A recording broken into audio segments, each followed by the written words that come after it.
All right, we can get started. Since this class is being recorded, anything that people arriving late miss, they can always go back and watch the recording.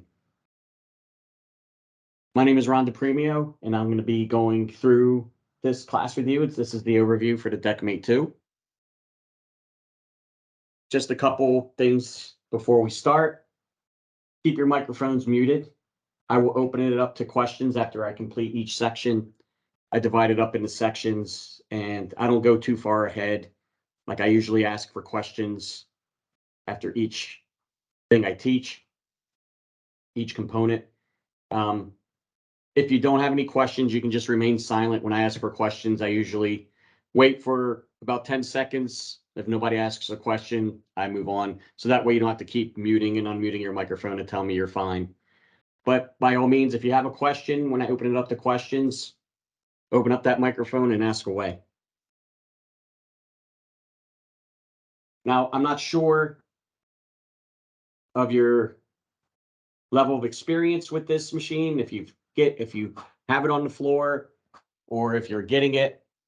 The other thing I want to say, I apologize for any background noise. They're doing construction in the warehouse where my training lab is located. So you might hear some hammering. Right now there's a nice saw going off in the background. I'll try to speak loudly so that's not too much of a distraction, but I apologize ahead of time for that. Can't be helped, unfortunately. As I was saying with the DeckMate 2, I'm not sure if you've already seen this machine, worked on it, clean it, anything like that. This is an overview class. I'm going to be talking about the menus. I'm going to talk about how to do certain configurations, certain adjustments on the rack and other components, how to adjust the separator gap, everything that I think you'll run into while maintaining these machines, I try to cover. And at the end, once we're done, I open it up to any questions. For example, if you've been working on these machines or you've been cleaning these machines, any experience you have at all with these machines, you can ask me a question, something you've run into while you've been working on them, or just a general question about the machine. You can definitely ask that at the end of the class as well. But the first thing I want to show you guys is how to install software. So let's pop on the camera. All right, this is the DeckMate 2. Single deck shuffler, used primarily for poker. It sits inside the table, and usually how you interact with it, there's a dealer display plugged into the USB that is also on the table. But when you're working on the machine, you have to take the covers off, obviously. So you have to lift it up out of the table. The cover is held in place by 2 screws on either side. If you're just removing the long cover, you just need to loosen the 4 screws, the 2 on each side, to slide off the long cover, and that gives you access to camera and other components that you may need to get to. But if you need to take off both side covers, remove the screws completely, and both covers will slide off. All right, so I'm going to take those covers off now so you guys can see the screen when we install the software, and we can talk about the components of the software. So 330 seconds T-handle or any kind of 330 seconds Allen wrench to remove the screws. You take off both covers.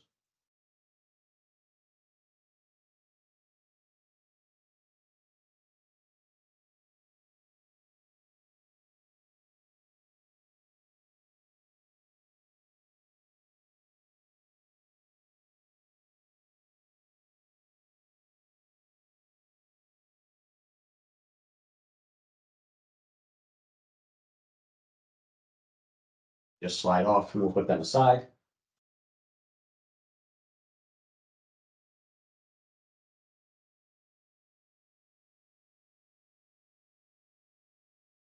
So DeckMate 2 software, excuse me, comes on a USB dongle. And there's a USB port located right underneath the power cable. So we will plug that in and power on the machine.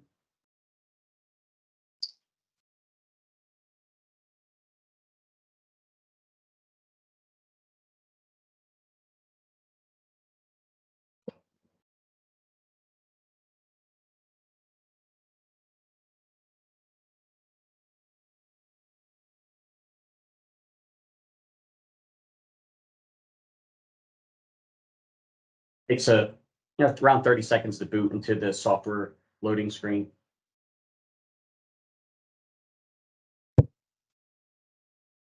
Okay, as you can see, two software packages are presented. You just install them in order. I'm not going to go through the install process because it's merely just pressing a button and hitting install. This machine already has the latest software, and I don't want to take up time doing the software install. But you just go in order, top one first, install the software. Once that package is completed, its installation, you'll see a button that says back. You'll hit back, and then you install the second software package. Now, when the DeckMate 2 boots up, it goes through an initialization screen. And what it does is it authenticates each software package. And that usually appears on the screen as the authentication is taking place. Now, if you notice any software package doesn't authenticate, you'll get an error. What you do is just reboot the DeckMate 2, and usually that solves the issue. But if it doesn't, then you'd have to reinstall the software.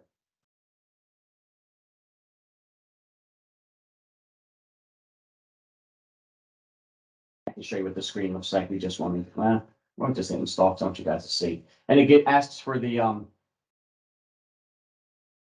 password, and the password's 12332. It's the same password for any of the setup menus on any of the shufflers.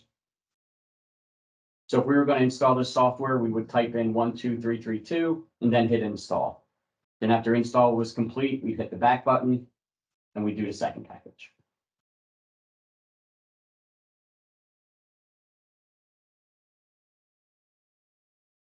Any questions on software installation?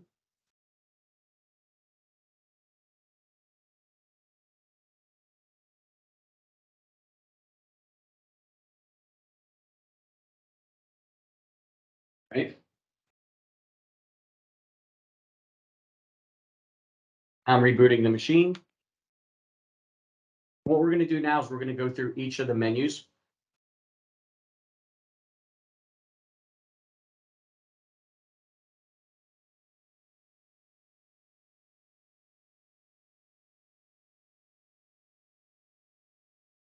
When you boot up the machine, once it boots, you'll see this screen and it gives you some information. It shows you the deck that is currently tuned and being used. It shows you also whether the deck width is set to wide or narrow. And I'll show you how you change that when we get into the component part of the class. Player timer, that's usually used during poker tournaments. Usually players will have 30 seconds or less or whatever they decide for the tournament to make their bet. Like I said, sorry about the noise. Hopefully it's not too distracting. You know, it's distracting to me, so I'm sorry. Like I said, player timer is just like the time limit for a player to make his bet. Now to get into the next menu screen, you're going to hit these gears in the top right-hand corner. And that'll take you to the user menu. And you'll see you have shuffle, game selection, sort, and deck selection. Now shuffle, if you select that button, it's just going to take you back to the home screen and you'll be able to start shuffling cards. Game selection. You have three choices: blackjack, poker, poker plus one joker. Those are the games for the DeckMate 2. Sort. What sort does, right now, this machine is tuned for deck type 264. And when you tune a machine, the cards have to be in the proper order to do the tuning. And that proper order, starting from the bottom, is ace through king spades, ace through king diamonds, then king through ace clubs, king through ace hearts with the joker on top. I don't expect you to remember that off the top of your head. It's in the manual. And then actually, when we get to the tuning section, you'll see it actually shows you a picture of the proper tuning order, just in case you ever forget. Sort puts any deck of 264 card type in the proper tuning order. So if you don't remember the proper tuning order, but you have a deck of 264s and you need to retune a machine, you can just go to sort and it'll put it in the proper tuning order for you. Deck selection will show you the decks that are tuned and ready to use for this machine. Underneath, you'll see which one is currently selected. So right now, 264 is currently selected. But if we wanted to change it to 263, all we have to do is simply select that, machine reinitializes, and now our deck type is 263. It's recommended not to have more than 2 decks tuned for a machine because that can cause dealer confusion. If they're changing card types and they don't know where to go to change the card type on the machine, or they're not notified that the card types are changed, it's recommended that no more than 2 card types are tuned per DeckMate. All right, any questions on that initial set of menus, the user menus?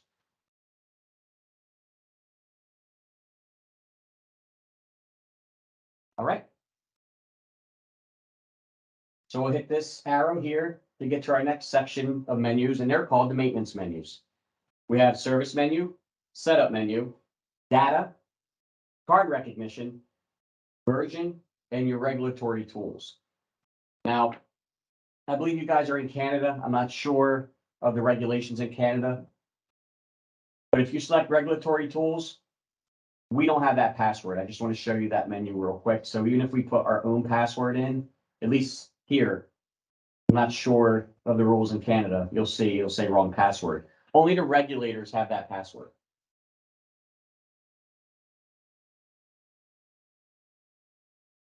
All right, we're going to start from the bottom, work our way up because these are the 2 menus we'll spend the most time in: service and setup.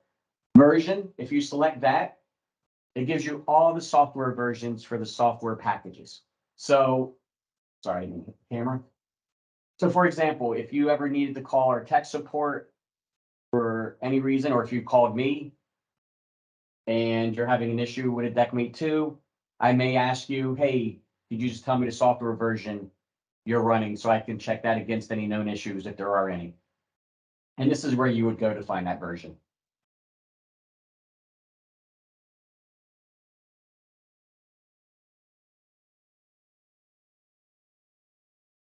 Next is data. And what that shows you is the hard count. That can't be cleared. Okay, so your hard count will always accumulate. So far this DeckMate 2 has gone through 2,132 shuffles. Now, if you change the board, the main board, if you ever have to change the main board or the display module board, that hard count may reset to 0. It may not. It usually does, but I've seen instances when only the main board was changed. Excuse me, switch that. When only the display module board was changed, the hard count remained. Next, you'll see total cycles. That's the total cycles since last reset, which is right up here. That garbage can would reset your data.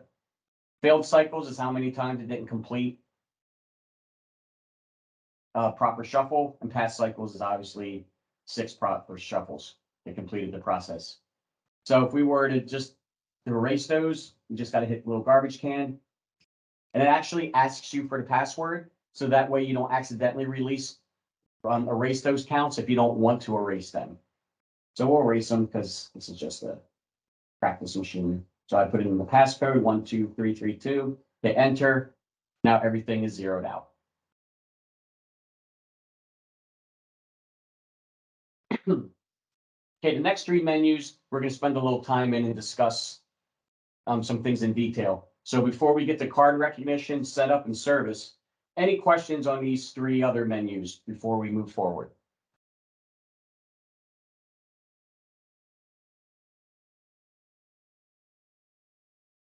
All right, excellent. We're going to jump to card recognition. First thing you'll see in the card recognition menu is, hey, is card recognition enabled? And what card recognition is, it provides deck integrity. It's basically anything deck card, excuse me, Card recognition wise refers to the camera. Camera's located here. I like to call this the long side because this is where the long cover usually covers. So I refer to this as the long side. But this is where the camera's located. You got your camera LED. And above that, can't see that right now, obviously. But above the camera is the camera backing plate. And inside, well, attached to the top of that camera backing plate is the camera trigger sensor. So all those things combined provide us our card recognition. Now, it can be turned off if wanted. So if you, for whatever reason, if you ever wanted card recognition turned off, which I don't see why, but you never know, there could be an instance where maybe you just need this to act as a shuffler and the camera is down, you have a camera on order, but you still need this machine to shuffle cards. You can turn off card rec, but just know that yes, it'll shuffle 52 cards, but you're not going to have any kind of deck integrity. So it's just going to, at that point, just be a dumb counter, just a card counter. As long as there's 52 cards in there, that's all it's going to be looking for. It's not going to have any kind of deck integrity. There could be 7 aces in there, but it won't matter if those 7 aces and the cards total equal 52, then the DeckMate 2 is going to think everything's fine just because there's 52 cards. So that's why we always recommend to leave the camera on and leave card recognition enabled. We're going to jump over camera diagnostics for a moment, and we're going to talk about tuning a deck. So we're going to choose deck type tune. Right now, you'll see I have 263 and 264 are tuned for this DeckMate 2. And the check mark next to the 264 tells me that I am currently using 264 on this machine. But let's say we wanted to remove 263 from this list. We know that this machine is only going to shuffle 264s, or the casino no longer is using 263 deck type, and we just want to remove it from the machine. So we would go to add or remove decks to the following list.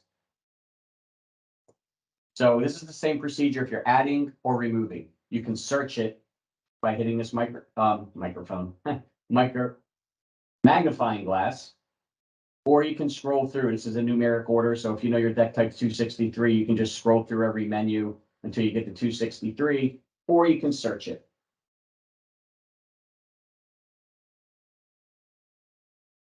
Two 63. We'll hit enter. And it'll bring up 263 by itself, okay? So say if we want to remove it, we would select it.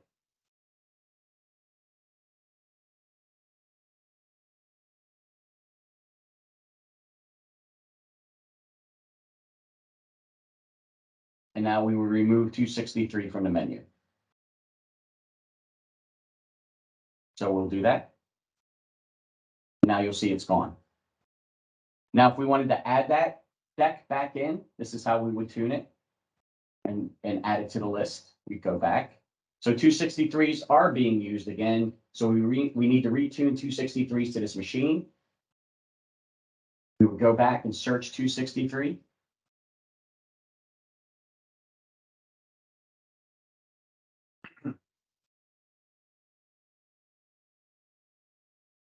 Select it. We hit that arrow right here. Sorry. Now it's back in our list. Now we select it, and it's going to ask us to retune it or remove it. So we're going to retune 263. And you always tune with Joker, even if you don't use Jokers, to get a proper tune and to make sure everything is working properly. We recommend that you always tune with the Joker. All right.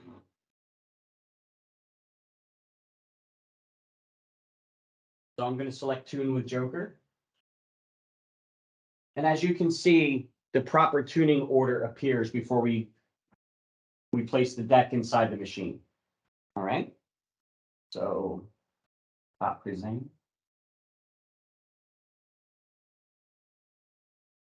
All right, so I hit tune, right? Platform opens. We have our cards in a proper tuning order.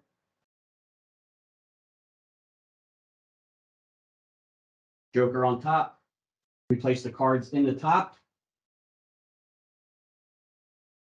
On the platform, I'm sorry, on the feeder side, excuse me, feeder.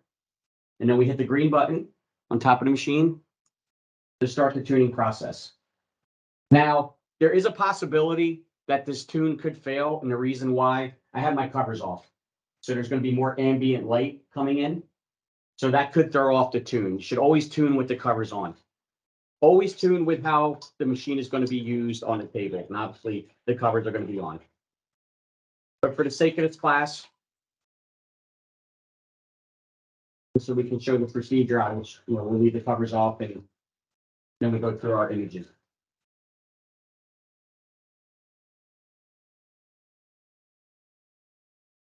All right.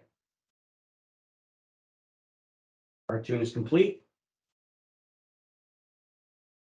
Now, let me go back to this camera.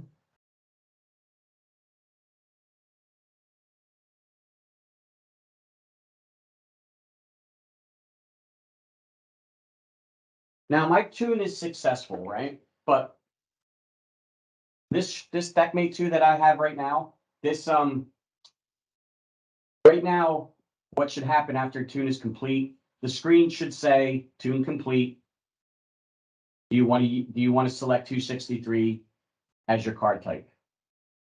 There must be some corrupted software because right now all I'm seeing is it went through the tuning procedure because it ejected the cards, but it's not finalizing it. So I know that the tune is complete. If you ever see this after a tune and it doesn't go to the next screen, simply turn off the machine and reboot, and 263s will be there. However, we don't want that. We want the tune to go to the next screen. So what you would need to do at that point is reinstall software, because obviously I have some sort of corruption with my software. It's not anything with a sensor or any kind of setting that I need to adjust. It's just something got corrupted with the software apparently. And as you can see, 263 is now selected. So the tune worked and it selected it as my card type. However, it didn't give me the option to select that as my card type. And if I would have hit that white square, that stop button, it just would have restarted the tuning process and would have been an endless loop. So if you don't have, I don't know, for example, in Canada, your regulations, and where I'm at in New Jersey, I could simply just reinstall software. I wouldn't have to get, a shift supervisor or get the software from security or anything like that. We're allowed to just carry our own shuffle software and reinstall if necessary. I know in some places in Canada, you need approval. So to keep this machine up and running, just know that if you ever saw that screen after you tuned a deck of cards, if you reboot it, it will be fine. Just know that you will eventually have to reinstall software to clear that error out. Any questions about what I just said or what I just went over before we continue with this process?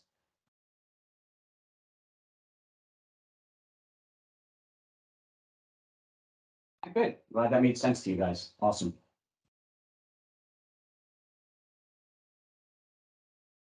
So we're going to go back into card recognition, and we tuned 263s, right? So let's say we want to check those images that we just tuned, right? So what we're going to do is we're going to go into camera diagnostics, and we're going to look at our tuned images. Now these are the most recently tuned images. So the ones that just went through are the ones we're going to see. So we see everything we can read everything nice and clear. The star for the Joker, we can't see the full star, but that's fine. It still recognizes it as a Joker. It can't see the entire star in its capture. It's capture field. So it gets the majority of the star, and it does recognize that as the Joker. We have spade, diamond, club, and heart all look good. These images I'd be comfortable using. So I can back out here. Now, we're going to talk about a few things. If, for example, if you looked at those images and they were really blurry, okay?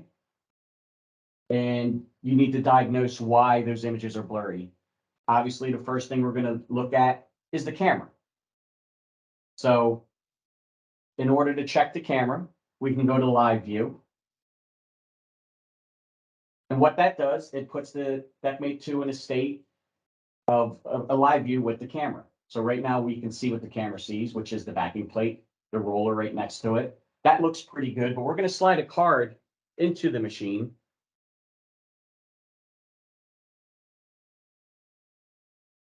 And over the camera. So you place the card in the machine, slide it forward. And as you can see, we can see that ace of spades pretty clearly. Now we got a little bit of glare, as you can see, and that's from the light leaking in. So there's a little bit of glare if you look right around where the spade is. There's a little bit of glare, and that, like I said, that's just from the ambient light because the sides aren't on. Okay, so if you need to check the camera, A, make sure if it's working, or B, if you're getting blurry images, this is how you would do it: live view and side camera diagnostics. Now, if you have a blurry image or no image at all, then you have to replace the camera. You can't focus this camera. I know the manual says you can focus the camera, but that's not the case with any cameras in any shuffler, any utility product, any shuffler. The cameras are not focusable. It's just, trust me, that it can't be done. So if you have really blurry images or no image at all, you have to change the camera. Now let's say, let's take the card out, slide that card out. We're going to go back, and it takes 10 seconds to get out of live view.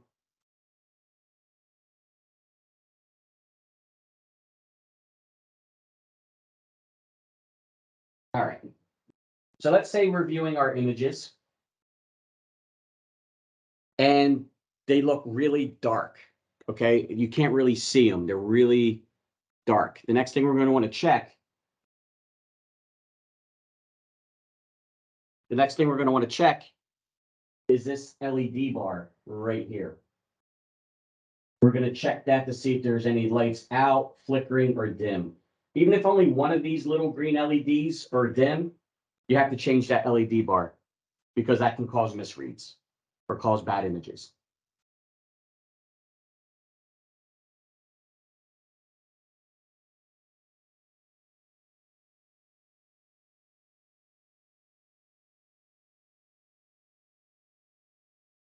Right. Now let's say these images were cloudy, like there was like a white film, like it's not that nice black on white contrast, like these numbers and these suits, you see like a whitish film over the black, right? If you see that, you have to clean the camera backing plate. And the camera backing plate, turn that. Knocking everything over. Camera backing plate is right above the camera. And you can use foam tip swab or a rag if you can get your finger in there above the camera and get that backing plate. The backing plate is directly above the camera, and you just give that a nice cleaning, and that should eliminate any kind of haze over those images.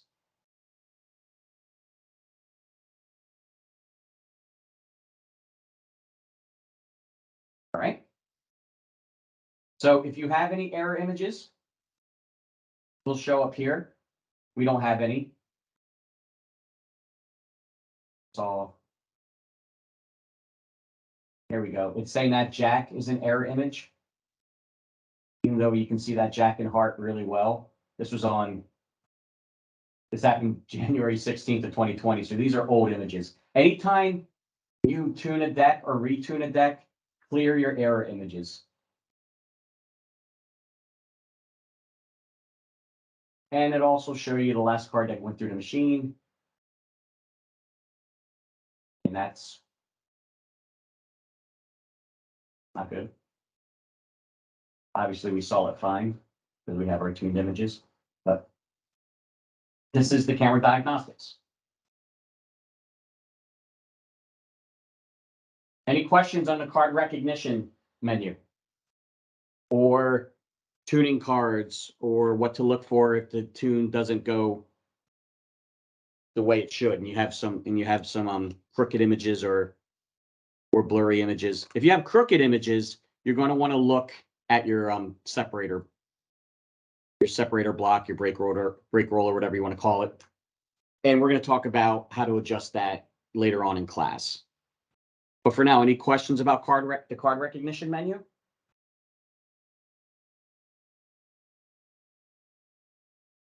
All right. Next, we're going to go to our service menu. And here we have clean, test sensors, test motors, board info, program digest and program signature, run without cards, run step by step, and logs. Now, clean, if you've worked on this machine already, you know clean raises the elevator, raises the platform. We'll hit clean. I'm not sure if you guys have seen or cleaned one of these yet. So once you hit clean, you have the option to raise the platform and elevators to get access to the rollers. And this will put the rollers forward or the rollers backwards for cleaning. If you haven't watched our video on how to PM the DeckMate 2, I have shared the link in the chat, and I will also share it with you guys in an email. We don't cover PM. I mean, I'll talk about it a little bit, but we don't cover PM in this class because we have the video, and it's an 8-minute video, and it shows you every level of PM and how to perform it. But that's how you would get in the cleaning mode. So I'll go here and we'll raise the platform. And as you can see, it opens up, gives us access to the rollers. You can get in there with your finger in a rag, but if you haven't watched the PM video yet, then you don't know that you can, you might know, you guys probably do know, you can cut a cleaning card to the proper width to fit in here. And you can slide it through the card guide, and you can clean the rollers or the cleaning card, white cleaning card. Like I said, if you haven't seen the PM video, the link is in the chat. Watch it after class, watch it before your next PM. And this will lower the elevator back down, and this will put the rollers forward, stop the rollers, that'll put the rollers in reverse.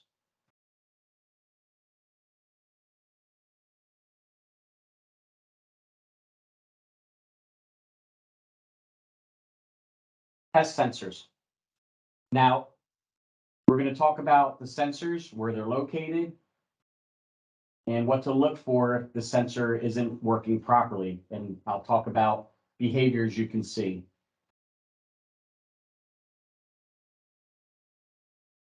That's the only thing I don't like. If I go to the next screen, it doesn't give me the option to go back. I have to go back to the service menu and select test sensors again. Now you can test these sensors with a single card, like break the beam. But we're going to talk about where each of these sensors are. And I like to start from the back because this one has platform card present sensor as the first one, where I like to start with the feeder card present sensor. And so we're going to do that. We're going to turn this machine around. Now, bear with me. I try not to shake too much while I'm holding the camera and trying to show you guys all the sensors, because unfortunately I had to go handheld and do that so you guys can see all the sensors properly. The first sensor we want to look at, my pointer right in there. This one here on the feeder, that's the feeder card present sensor right there. Now, it does exactly what the name says. It detects when there's a card on the feeder. So let's say you turn on the machine and it says remove cards from the feeder. and there aren't any cards in that feeder, then that sensor is either really dirty or faulty. And then you can go to this sensor test and service. And if you watch right here, here's feeder card present sensor right here, the top right one. We put a card on top of that sensor. It'll go out. I mean, it will come on. See? Red means there's a card present.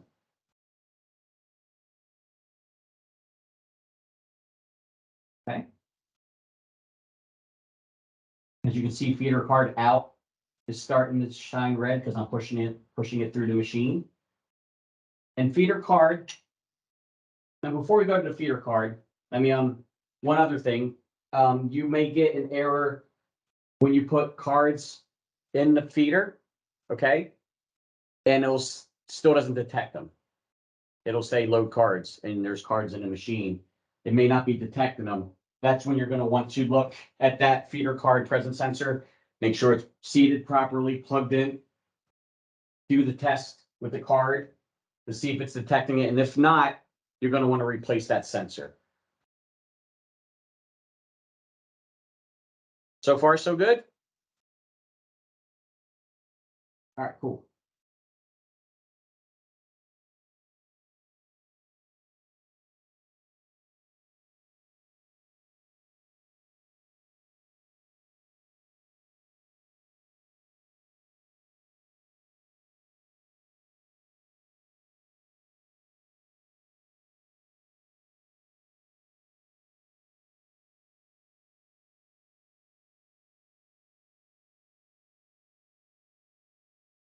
Now, I pushed the card forward a little bit in the machine. Sorry. I push the card forward in the machine and through the rollers, so it triggers the first card out sensor and the camera trigger sensor. Sorry, feeder card out. It's different names for every machine. This one's feeder card out. On the MD3, it's first card out sensor. I apologize. Now, if the feeder card out sensor isn't working properly, what the error or the behavior you'll see is when you load cards, the speed up rollers will start to try to push the card through. I'm sorry, pick off rollers will start trying to bring the card through the machine, and it'll just stop right at the brake roller and push the card back. And a lot of times people see that and they think, okay, the brake roller's too tight. And that is a behavior of a tight brake roller. However, it could also mean that your feeder card out sensor is not firing properly. So you're going to want to check that, clean it, make sure it's seated properly. And after all that, if it is, and you do this test, and when you push the card through, this doesn't turn red, then you know you need to replace that feeder card out sensor.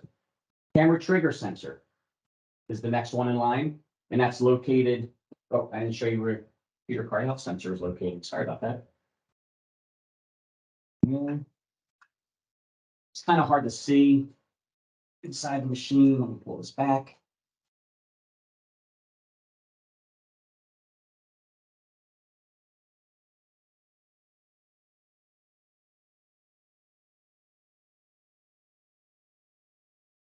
Trying to get the best angle, and there really isn't one to see that sensor. Hold on a second. Sorry, guys.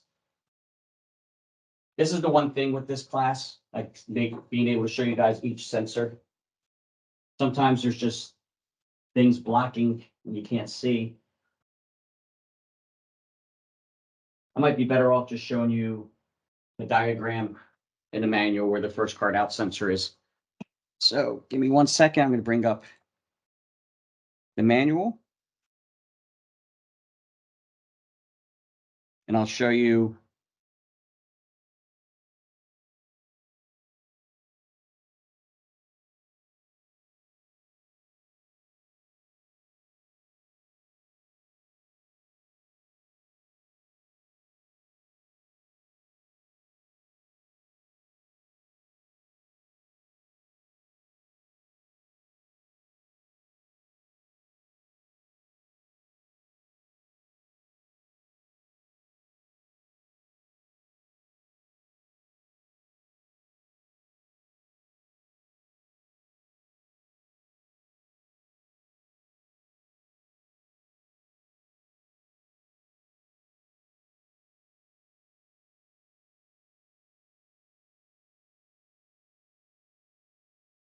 Try one more time, guys. I'm sorry. I think I got a pretty good angle now. You can see right where this harness is going. I'm touching the sensor right now with that white tip. So that's the first card out sensor right there. It's located right here where this silver plate is, like right behind it there. And that's where the first card out sensor is located. You can kind of see it. If you look between these two rollers, you can see the top of it, but that's where it's located. Camera trigger sensor, while we are here, is plugged in through the top, but it's recessed through this plate. And the sensor itself, there's no way to get the camera in there. The sensor itself is directly above the camera. So what the camera trigger sensor does when the card trips it, it tells the camera to take a picture and record that image. Now, if the camera trigger sensor is not functioning properly, what's going to happen is 4 cards will kind of go through the machine really quick, and you will get a unrecognized card error. So usually when you get that unrecognized card error, the first thing you would check is the camera, and that's the case here. But if you go to live view and that camera is working properly, then you're going to want to check that camera trigger sensor. Right? The next sensors I want to show you guys are the card in and card out sensor. And they're located on the same bracket. And if you see these 2 red dots here, the one closest to us is the card out sensor. The one behind it is the card in sensor. And below it, here, let me raise this. I got to jump out of this menu so I can raise the elevator. So I'm going to go to motors. I'm going to go to platform. And I'm going to raise that. Oops, no. Rack. There we go. I'm raising the rack.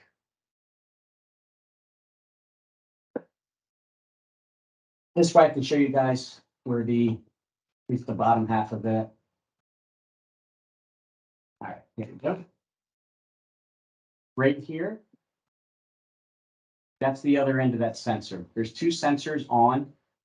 The one closest to us is the card out. The one more in the machine is the card in sensor. Now, they get really dirty. So you're going to see, the area you're going to see quite a bit is when you turn on the machine, you'll see check CIS, check COS. So the first thing you're going to do, put this thing in cleaning mode, get your foam tip, and just clean very gently, because these are little pieces of glass. You know, the little glass sensors, they'll pop right off if you're too vigorous with your cleaning. Give it a nice little clean. And usually that solves that issue, because it's very rare that those sensors burn out. It's very rare that any of these sensors burn out. What usually happens is the harness gets pinched in a cover, or the machine gets dropped. Any kind of physical damage to the machine is usually what causes a sensor to be replaced. Usually they just get dirty. And if you keep up with your PM, you should be fine. Throw this rack back down.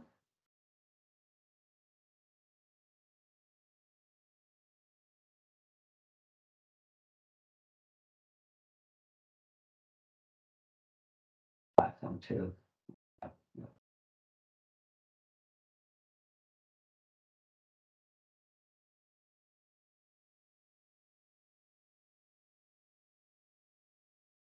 Actually, let me raise that platform, so I'm going to show you the. Actually, you should be able to see it without me raising it. There we go. See where that lens is right here? That's where the platform card presence sensor is located. So if you turn on the machine and it says remove cards from platform, and there isn't any cards there, there aren't any cards there, just give that a nice cleaning. Make sure everything's seated properly. And then if you need to test it in the test sensor, place a card over it and see if the light comes on. If it doesn't turn red, then you're going to want to look into replacing that sensor. But if you, like I said, if you keep them clean, it's going to be very rare that you run into issues.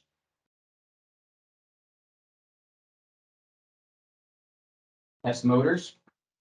I do test motors because this is you can test each motor individually, and I use this if I hear a bearing grinding or one of the like if one of the bearings is grinding in one of these shafts for the rollers. What I like to do is I want to try to isolate it because if they're all going at the same time, you're just going to hear the noise. You're not going to be able to pinpoint it. So I like to run each motor individually to pinpoint that noise so that it directs me to where I need to go. Now, when you do the test motors, it doesn't. Like, so if we do pickoff rollers, we'll go forward. So you see, just test the motor forwards and backwards. And if you go one, that gives it a speed boost by one. And what that does, that's just to show you that everything is functioning properly because usually the only time it kicks in a one is if it needs to really feed the card through. And then as you saw, it made a little bit of noise, but that definitely wasn't a bearing. That was definitely just a motor because we're torquing it a little bit higher. So I use the test motors just to try to, isolate if there's a sound that I know is coming from a bearing or just any kind of sound that doesn't, and I know it's not coming from the rack or anything internal. I know it's definitely a bearing or a gear or even a motor itself. Now, running like say if you wanted to see if a motor was overheating, this isn't really where you'd go. Like if I wanted to see if the pickoff motor is overheating, I wouldn't go here for it because you'd be waiting a long time to see if that motor overheats, unless, it's an absolute, like unless it's really a bad motor, and as soon as you touch it, it's very hot to the touch. Where you want to go to test any kind of motor overheating or synchronization issue would be run without cards. And we'll get there in a second. So board info, we click that, that just tells you the board version. I've never had to give, when I was a tech, they never asked me my board version. It was always software version if I ever had to call tech support. But if anyone ever asked you what the board version is, here it is. And you would give them this version here. You would just give them the actual version. And then if they ask you if there's a revision or anything, then you can give it to them. But usually they just need that, as far as I know. Like I said, I've never had to give it. And I've never asked for it. Program digest and program signature, these produce unique software SHA numbers are called. And a regulator may ask you for the software SHA. This is where you would go. So if they needed the SHA for the user interface, you select that, and then you would just hit this arrow. You don't have to type anything in. You hit this arrow and it will produce that unique SHA number for you. Now you may run into this because I don't know, you may have a regulator who needs to verify software on a machine, and this is how they verify it.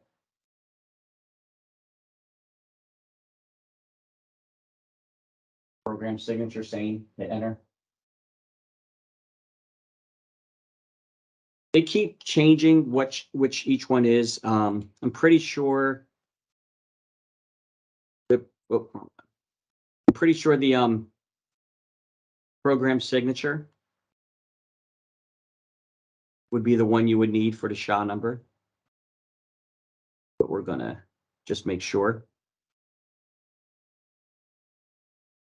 I don't want to give you guys bad information.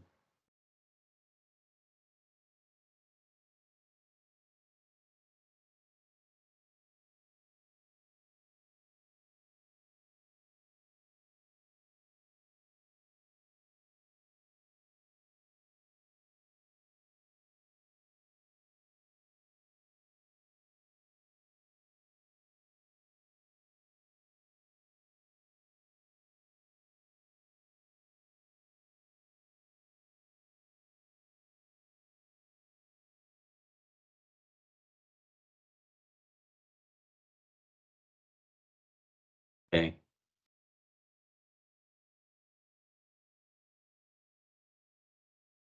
Yep, Program Digest is the SHA number. They don't even have program signature listed in the manual. So yeah, the Program Digest is what you would give them for if they ask you for the SHA number. I need to get verification on what the signature is. But yeah, Program Digest for the SHA. Now run without cards. This is what I use if I need to diagnose any kind of synchronization issue or see if a motor is overheating. So I just hit, and it goes through the entire shuffle process without cards.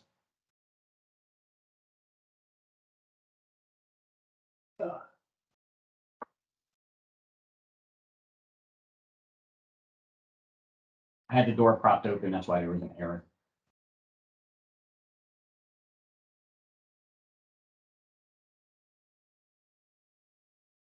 You can see it goes through the entire process.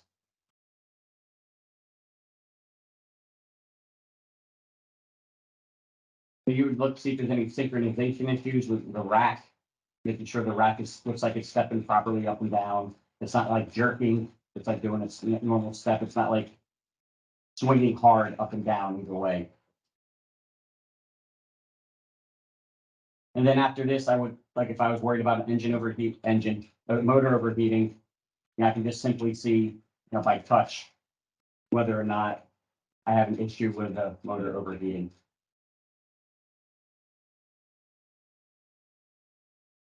That's the only time I use run without cards. Run step by step. I'll quickly go over what that is. You load a deck of cards and you press the green button and it brings the card through the machine one step at a time. And you have to do all 52 cards. Now, with the DeckMate 2, it's beneficiary if you're not familiar with the machine. If you want to see exactly how it works, to do this like a couple times just to see how everything works in conjunction with one another.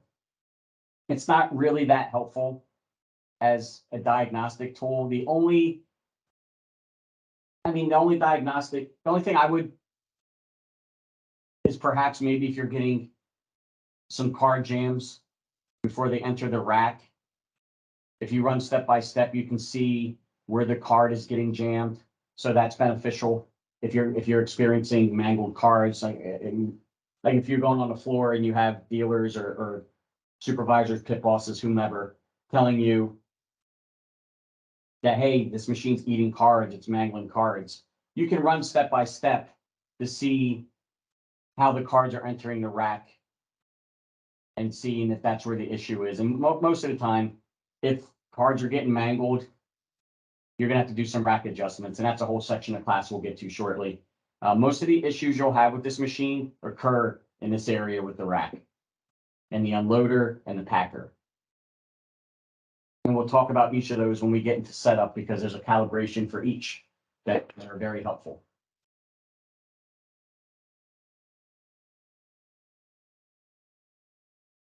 All right. Any questions on the service menu before we go into setup? Setup has a little more to it. There's actual adjustments and some calibrations we're going to do. So any questions at all about service menu or any of the sensors? Any behavior to look for if there's a faulty sensor? All right. Jump into setup. We need our password, which is 12332.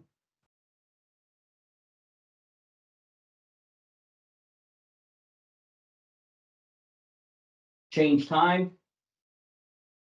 Exactly what it sounds like. Looks like mine's a little ahead right now. I got the right date, but the time is off by a few hours for me. It's a 24-hour clock. So I know it's 1 o'clock, so we're going to do 13:02.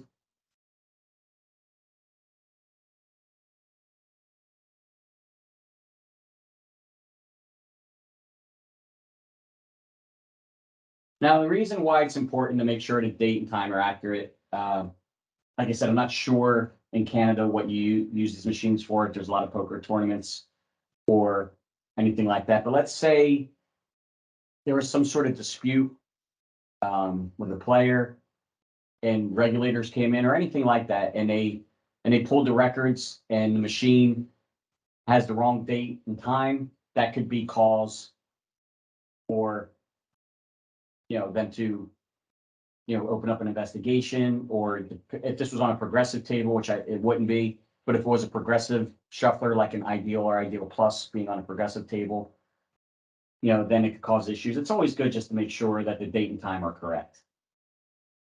Reset data, that does exactly what that little garbage can did on the data screen. So if you don't reset the data there, you can reset it here. Card weight,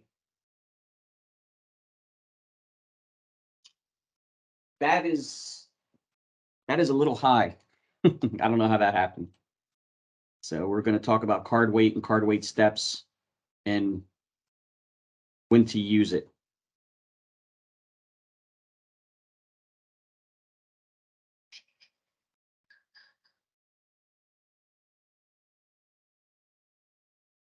Let's get to that screen.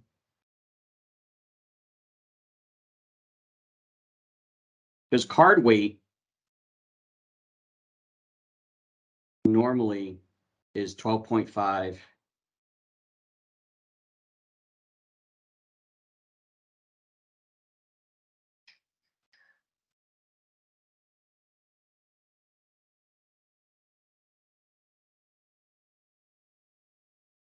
But usually the steps is defaulted to 1, but for the DeckMate 2, the default is 12. Now, what card weight does, and I'll show you where the card weight motor is.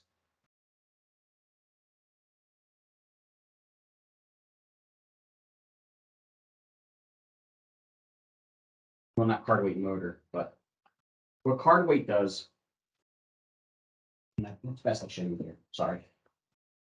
You got your current at 12.5 and your steps at 12. That's the minimal amount of pressure that's being put on those cards to feed them through the machine. Now, if you have warped cards or bowed cards, you can go as high as 25, but we don't recommend ever going over 25. If you need to go higher on the card weight, then you need to possibly think about having the cards change. Because if they're too warped or too bowed, you don't want to keep putting more weight on them because that's just going to cause jams. Now, what steps does, so if you have, let's say, for example, you have your card weight is at 12.5. Now, what steps does, it a higher level of current will be delivered. It like works in conjunction with the actual current weight. Steps just adds additional current, so it just adds more incremental weight. So let's say, for example, 12.5, and you have 12 steps. Maybe that card weight now is around 14, so you're not exactly jumping up to 25. So you can change the steps, and it's a range from 1 to 20. 12 is the default. So you can add it a little bit. We never want you to go above 15 with any kind of card weight step. So the only time you would really change this is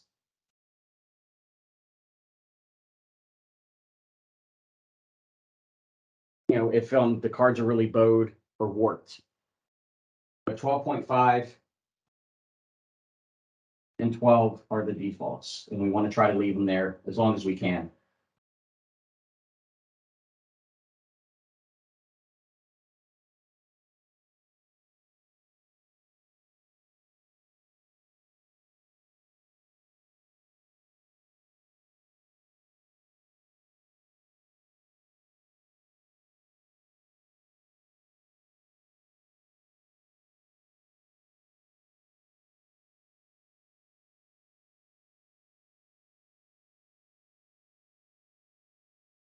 Player timer setup. Remember, if you remember on the home screen, there was a timer. You can set it for the amount of time this timer be set up to. Like right now, it'd be 30 seconds. And it would notify the dealer to tell the player, hey, make your bet or fold. This shows you the sort order, ace through king, spade, diamond, king through ace, club, heart. All right. Next, we're going to talk about calibrating packer, the rack, and the unloader. Those are the three things that if there are any kind of card collisions, any kind of card jams, any kind of damaged cards, this is the area where you're going to want to look and see, A, where the damage is occurring, and B, what's causing that damage. So if we jump into calibrate, you'll see we have packer, rack, and unloader. The first thing we're going to adjust or calibrate is the packer. Now, the packer is located right in here. Right now, it's recessed. So if we hit packer, you'll see it pops up right here. That's the packer. So let me get a higher box so we can look in there.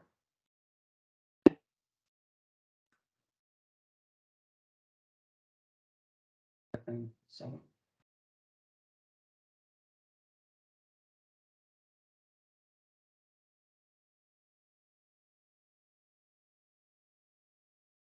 There we go. Now we can see right in there. Perfect. Like I said, this is the packer. Now, if the packer is coming forward too far and it's pushing the cards further into the rack than they should go, you're going to see damage on both edges of the card.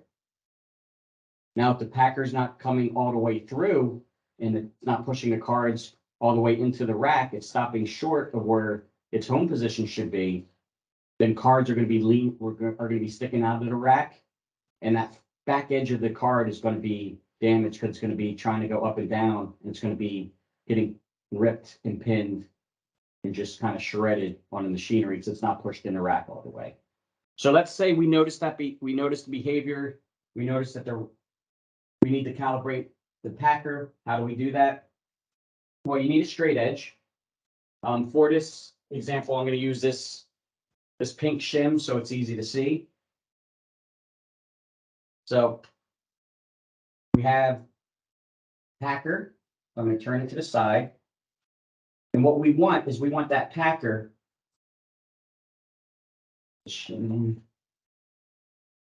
We want that packer to be flush with its housing and just barely touching our straight edge. I know you can't see that, so pick that up. It's very hard to get it. Not very hard. Let me try a different angle here. There we go. That closer. Angle that down. All right. So we want that shim or that whatever you're using as a straight edge, and we want that packer to just touch that edge. So if it's too far, we would do the adjustment to retract the packer by hitting these buttons.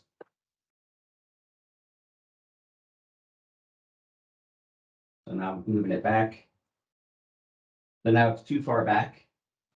So I got lots of space between the shim and the packer itself.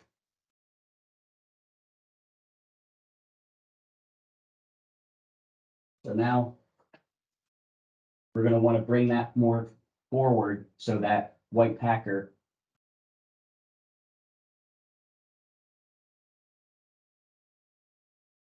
take our straight edge. Sorry, I had to take it out in order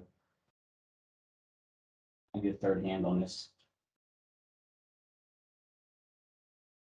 So now we see that the front of that packer is just touching our straight edge, and that's exactly where it needs to be.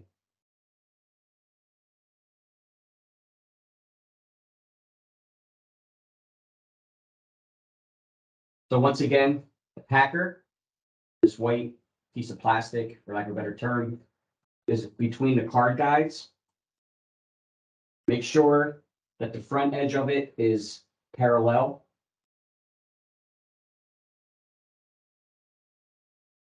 And when you use your shim or straight edge, I keep saying shim, and you push it up against the housing, you just want to make sure that the packer is touching it, just barely touching it. Kind of hold that in place, and we'll bring the camera in again. As you can see, it's barely touching the straight edge. That's proper calibration on the packer.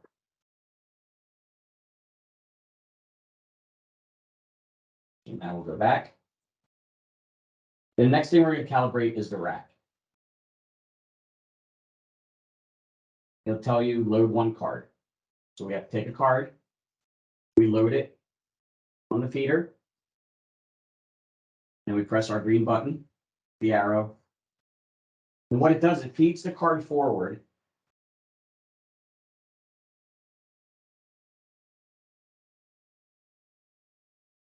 And you take this belt and you move the card so it comes to the rack. And what you want to see, and I have a rack outside.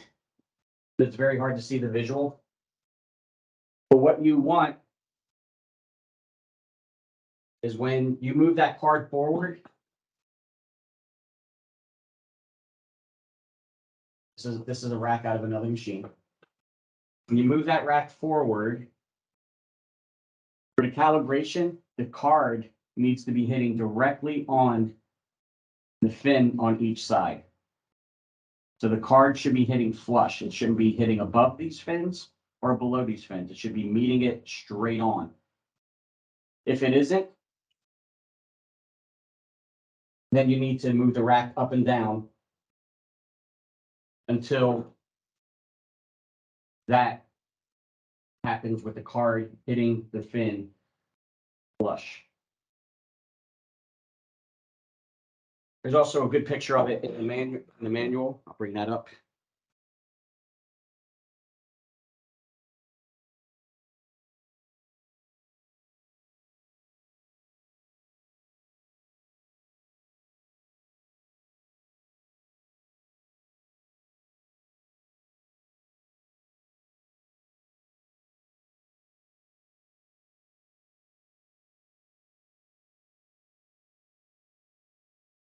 Right? Should see on your screen now the manual page, and you'll see how the card is hitting right on the edge of that fin. Not above it, not below it.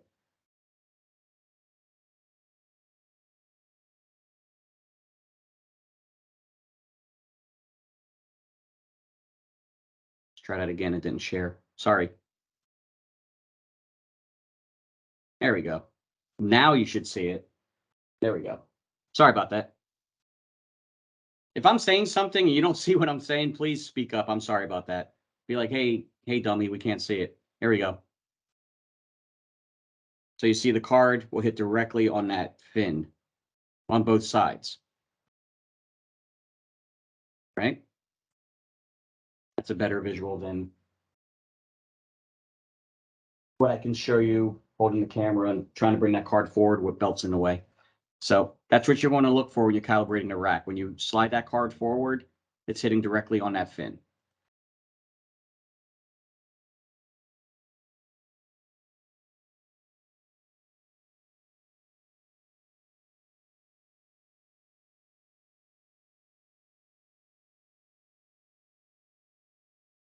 All right. Once I'm satisfied that my rack is in the right place, hit that green button, and it slides the card back to the feeder, and you just remove it.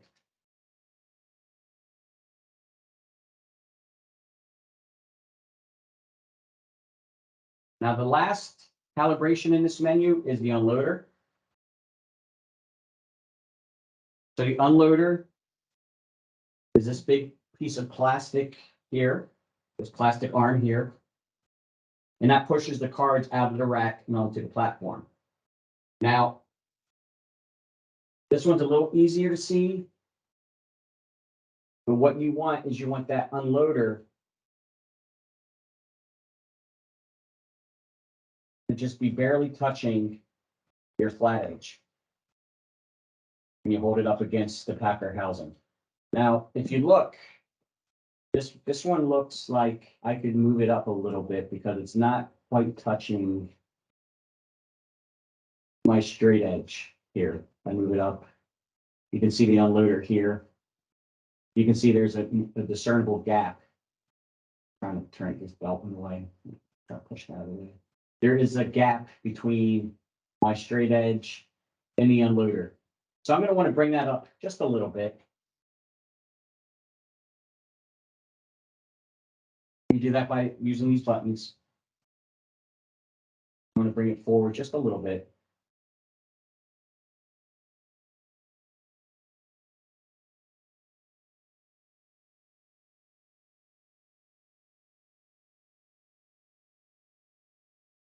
Now, that unloader is touching, and you just want it to barely touch your straight edge. And we have achieved that.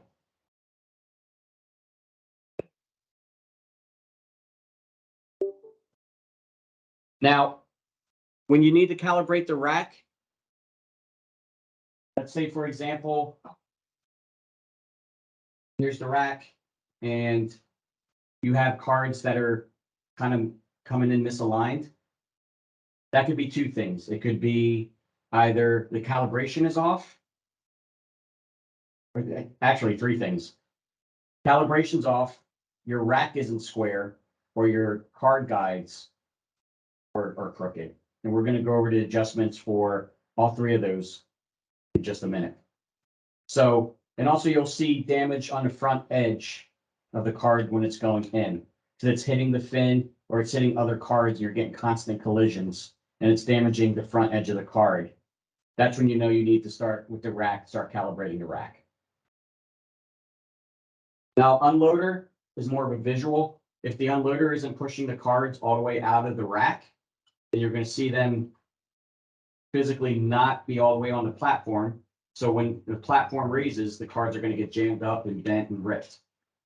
So if you see that behavior happening, then you know the unloader is not pushing the cards all the way on the rack.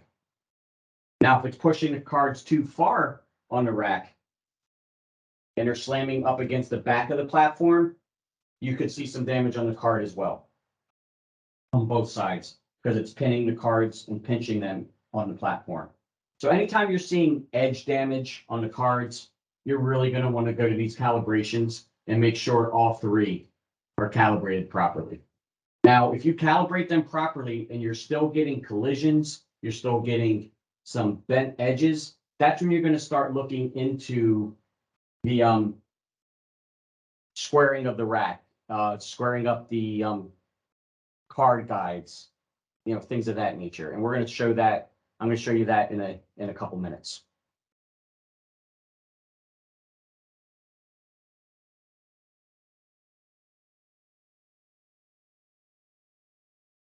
So any questions about the calibration? Or those three things anyway.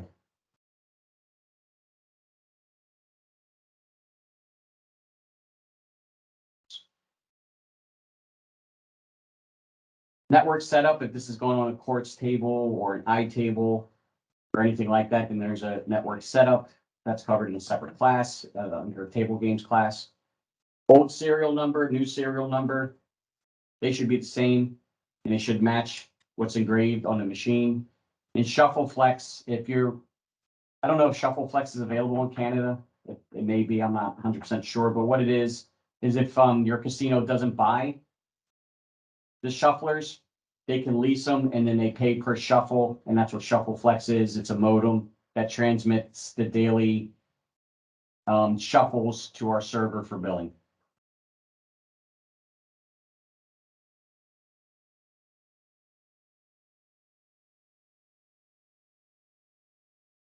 All right, let's take a quick break.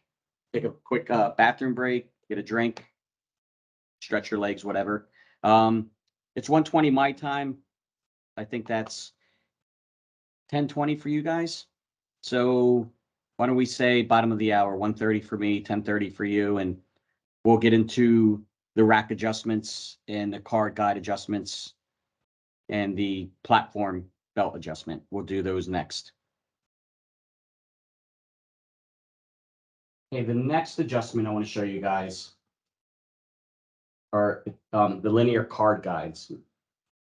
Now, in order for me to do that, I have to take the card stops off of the rack that's inside the machine. So just give me a moment to do that.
Hey, Ron.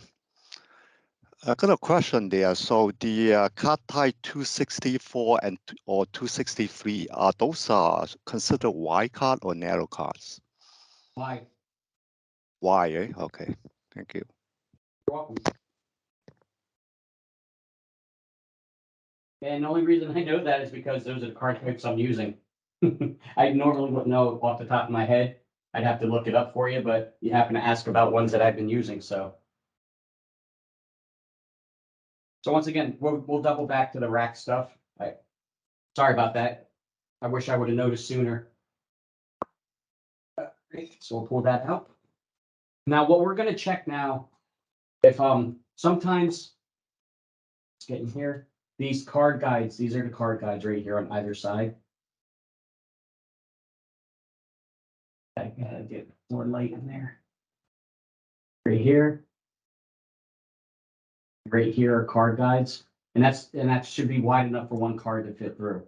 Now, sometimes, like over time, sometimes they might get wider, or or they get misaligned. And what happens is cards coming out of the machine into the rack are crooked, and then you'll get that misaligned where it's in one, like one side is in one rack slot, and then the other side is in the slot below it or above it. Your card guides could be misaligned. And how we adjust those, this is a tool you'll need as well. This is for adjusting these card guides, and you have to adjust the top and bottom. So first we're going to adjust the top. So we need to loosen the two screws on either side of that card guide. And the top card guide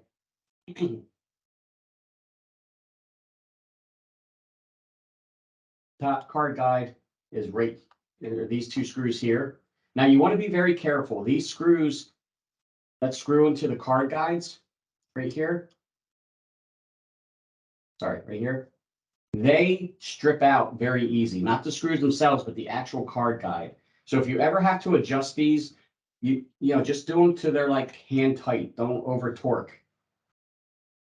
So we're going to loosen them. We're just doing the top ones right now. So we're going to just loosen the card guides up top, and the two screws are here. And all this is in the manual too, where everything is located, and these adjustments as well. And right here, and behind these wires here are the two screws for the top top card guide on this side. So we'll just crack those.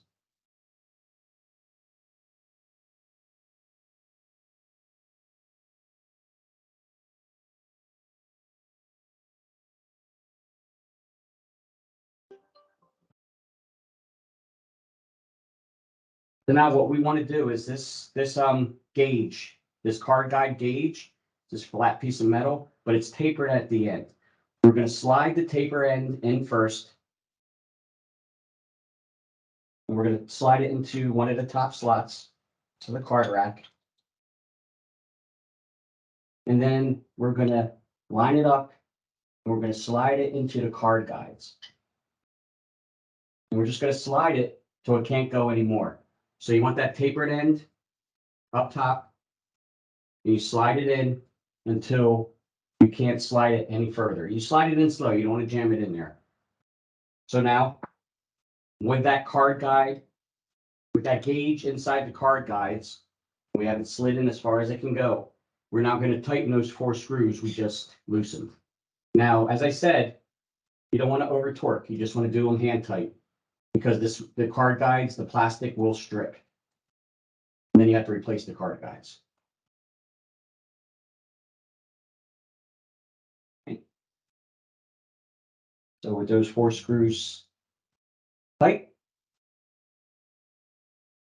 we're going to slide the card guide back, our gauge, take it out. For now, let the rack go down. And now we want to do the bottom card guide. So if we did these 2 screws here, the bottom card guide, it's a screw on this side of the pulley and this screw on the other side of the pulley. The pulley kind of hides them, but you can get your T-handle in there to crack them. It does give you enough room to do that at least. That screw was blocking it.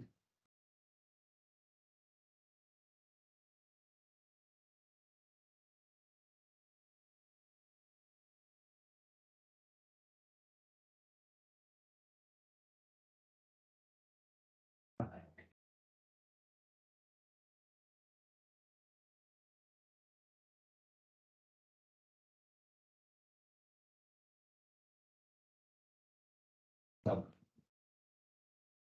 here and here for the bottom.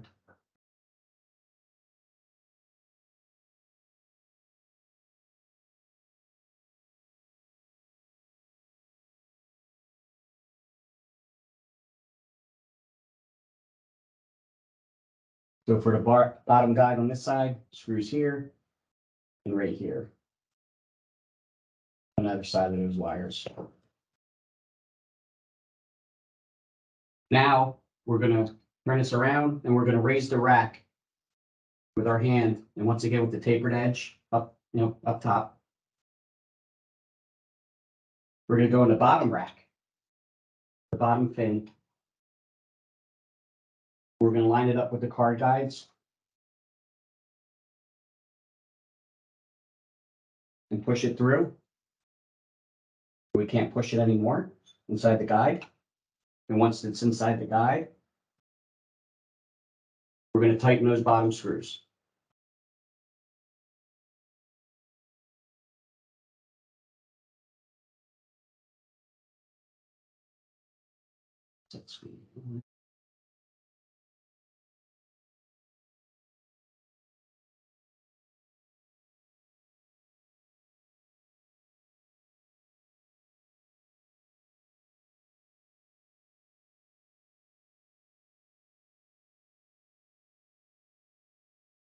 Now we'll just slide the gauge out. And our card guides are now adjusted properly. And before you do anything else, you're going to want to reinstall those card stops. You don't know how many times I've seen in class where we do that adjustment and we move on. And if I don't mention to put the card stops back on, maybe a student or two will forget. And the next time they go to shuffle cards, you're just flying out the back. So make sure you put your card stops back on. I'm going to have mine set to wide. Those are the type of cards I'm using.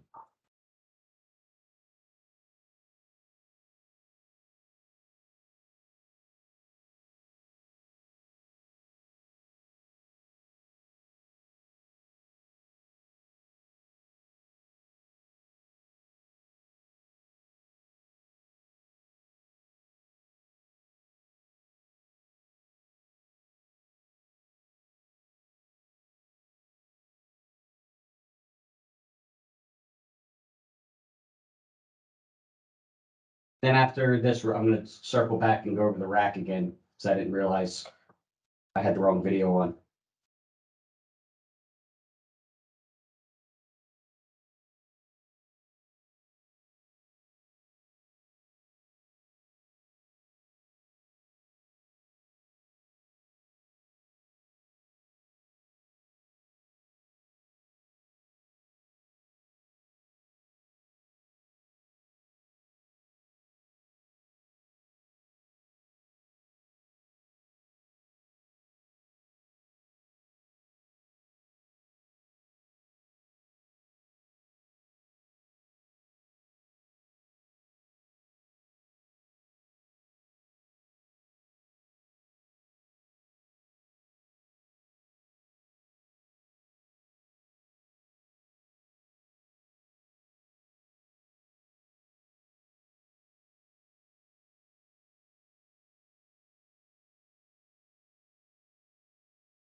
See? What? This guy here Yeah. is for narrow. Okay. If you flip it over, it's going to be for wider cards. Okay. So you just turn it like that? Yeah, turn the other way around. Okay. So we don't have the tools that he mentioned. Yeah. We don't have any tools. At least on this box. I don't know if the other box are there. Hopefully they send us some. There's no sound on the thing.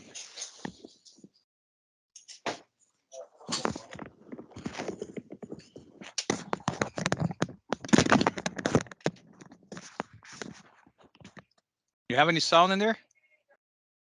Yeah, I can hear you. Oh, okay, good.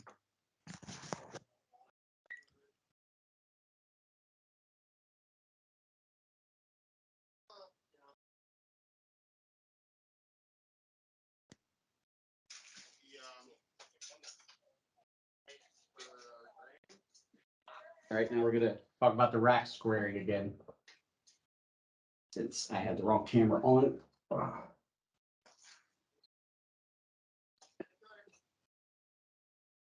Need your machinist square.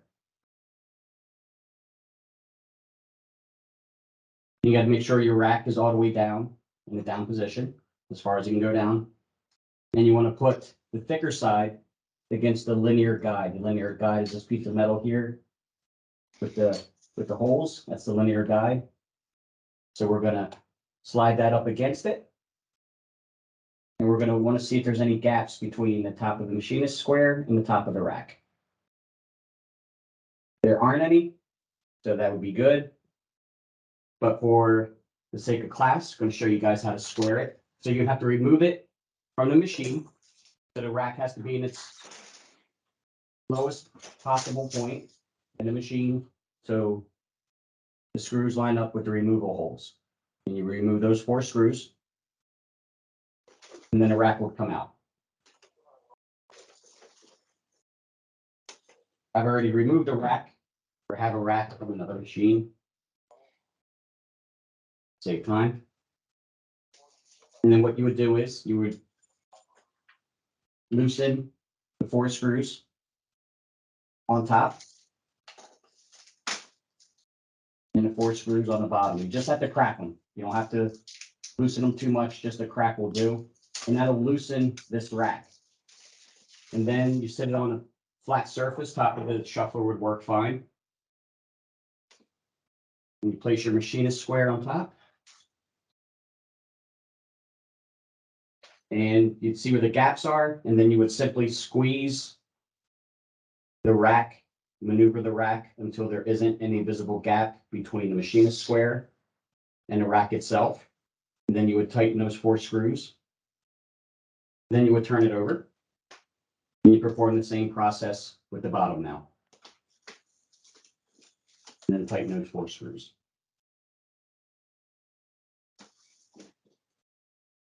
So that's what you missed when I had the wrong camera on.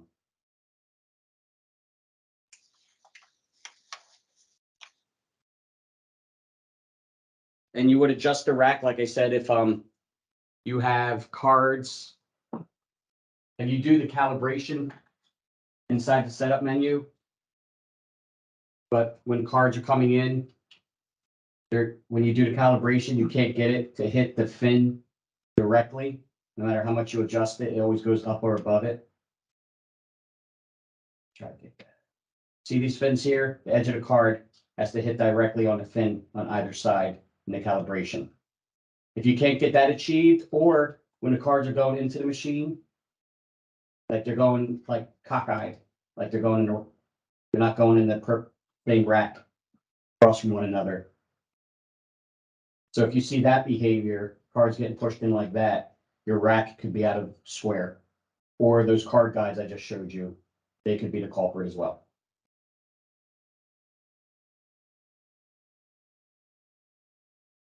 Now, the next adjustment I'm going to show you is for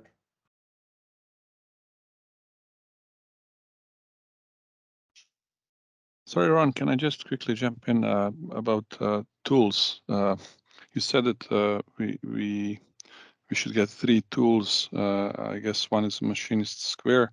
What would be the other 2? I'm just trying to find out if we can go ahead and order those.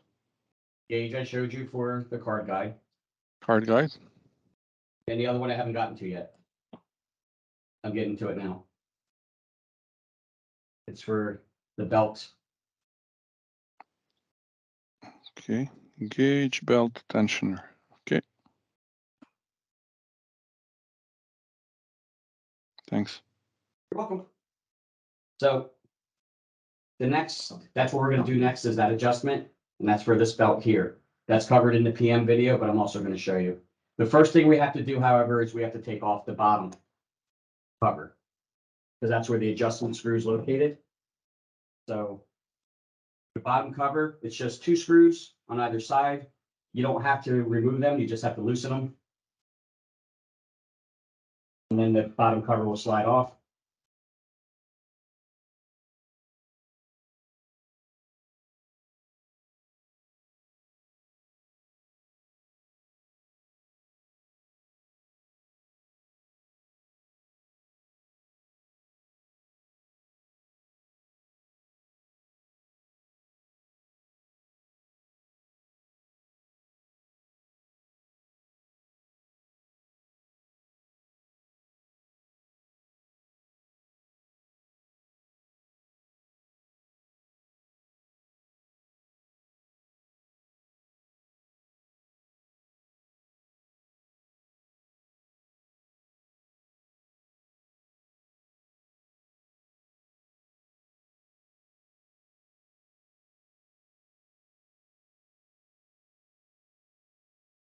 So let's say that you're having lots of collisions. And what I mean by collisions is when the cards are trying to slide into the rack, they're hitting other cards.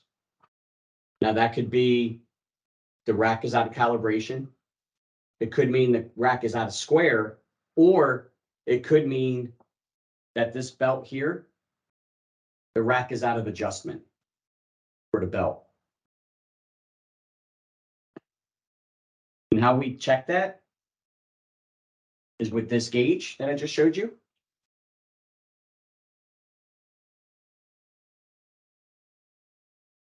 And what you're going to want to do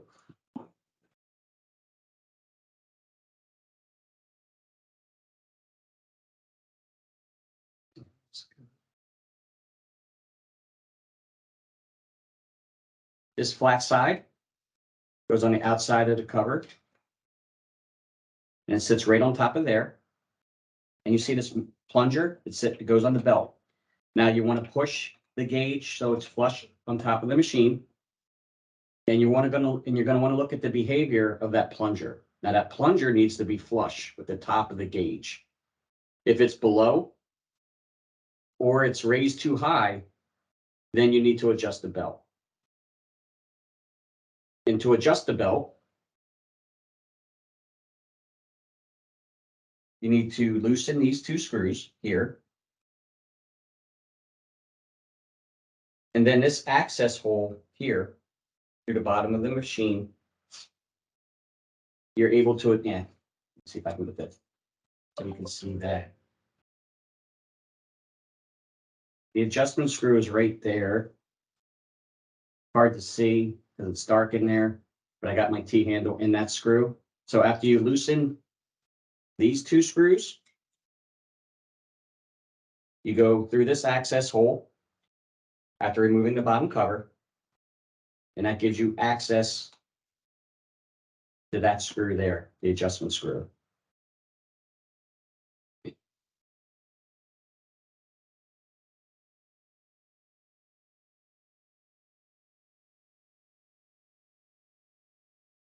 So I'm gonna loosen these 2 screws with my 7/64 T-handle.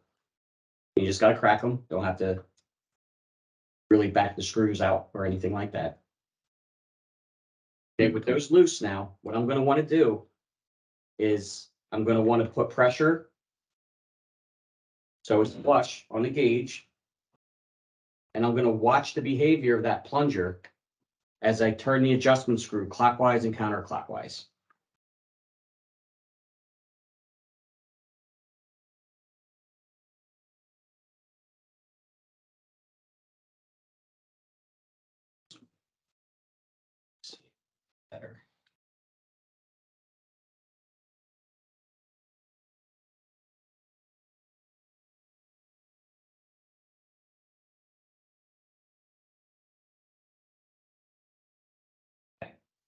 So I'm going to put pressure on it so it sits flush. And you can't see me putting the T-handle through the access hole to the adjustment screw, but that's what I'm doing. But you can watch the plunger as I turn it counterclockwise. It completely disappears. If I turn it clockwise too far, we'll see it pop up and protrude. But what we want is we want that silver plunger to just be completely flush with the top of our gauge. Actually come up just a hair more. Go. That procedure's in the PM video. As a reference, if you don't want to go through this entire video to find that, but you'll see that's an adjustment you're going to do quite a bit because these screws, they do back out, vibrations over time. They just get loose. I don't think I tightened loose. No, I didn't. See that? You're busy talking. I got to make sure my adjustment's correct. Again. Right. And now after the adjustment and it's nice and flush, go back and tighten those two screws. And those screws, like I said, vibrations, they tend to back out over time, can make this belt become a little bit slack. And if that happens, then the rack isn't going to go to its proper position and you're going to have card collisions. But that's that procedure, that belt adjustment is part of the PM procedure for level 2.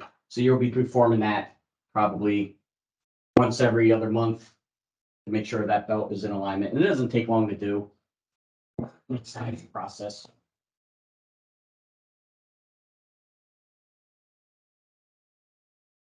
So those are the mechanical adjustments on this machine. We have the rack. We have the card stops on the back for narrow wide. We have the card guides where we use the gauge after loosening the card guides. We have our belt tensioner.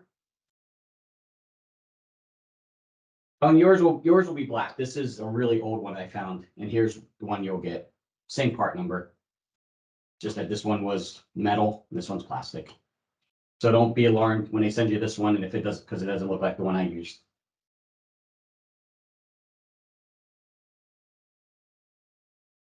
And also, the machine is square. Hold on a second. Let me get you a part number on that, and the card gauge as well. So I have that open right here. Give me 1 second, and I'll put that in the chat as well. Right.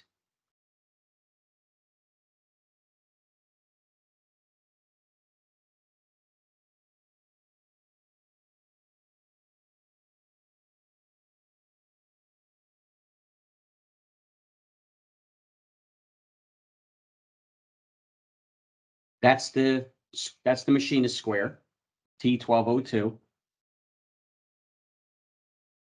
Type that in there too.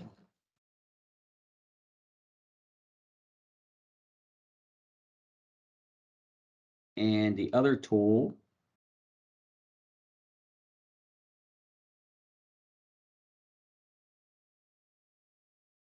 DU2038. And we'll call that the card guide gauge.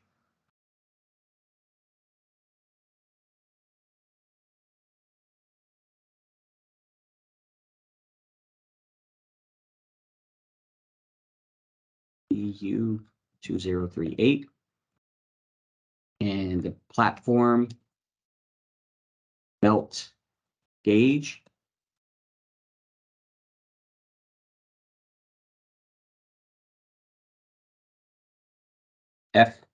F1363. Those are the 3 specialty tools you'll need for this machine to do those adjustments I just showed you.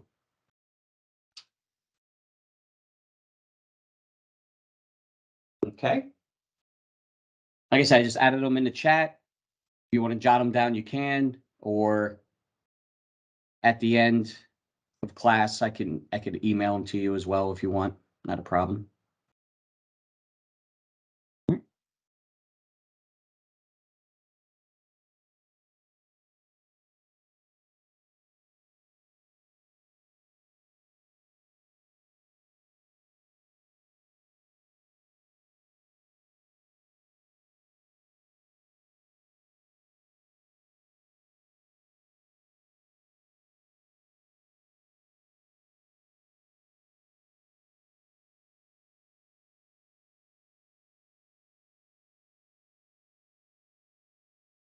Next thing I want to show you guys is how to zero out the brake roller.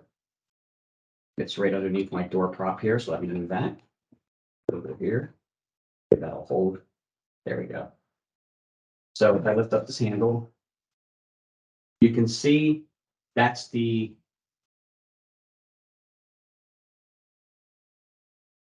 it's really off. I'm glad I'm going to zero this out.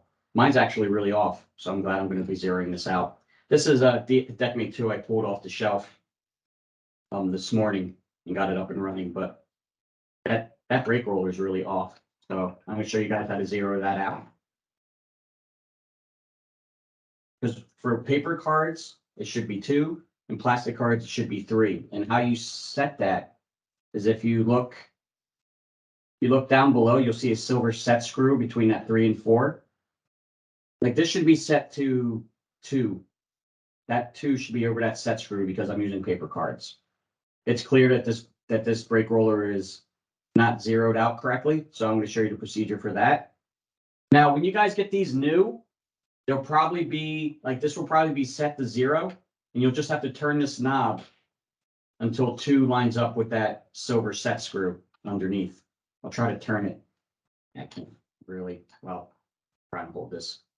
So let me put this back up here. This is as high as I can.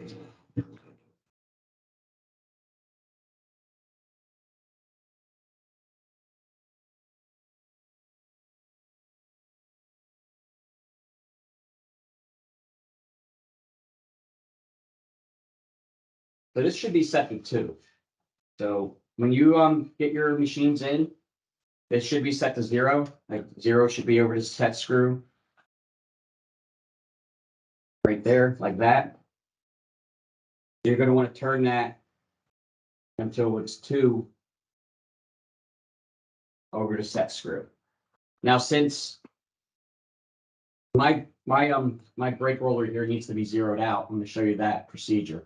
Now, over time, or any kind of drop, anything like that, what can happen is it can mess up your separator assembly, your brake roller assembly, whatever you want to call it.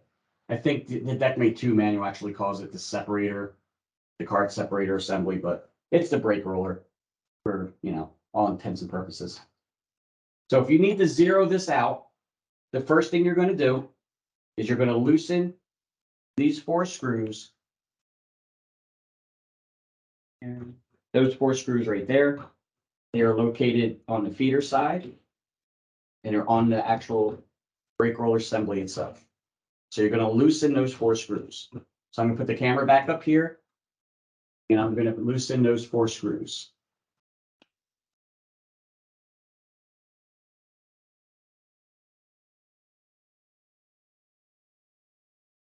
Once again, you just have to crack them. Doesn't have to be, you don't have to back them out far.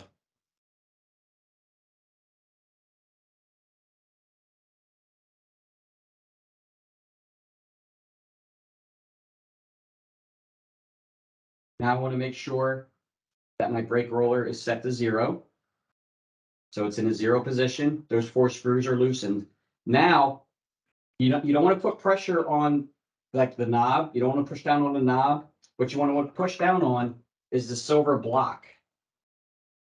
Right here. I know it's hard to see. Trying to keep the door open. Let me go this way. There we go.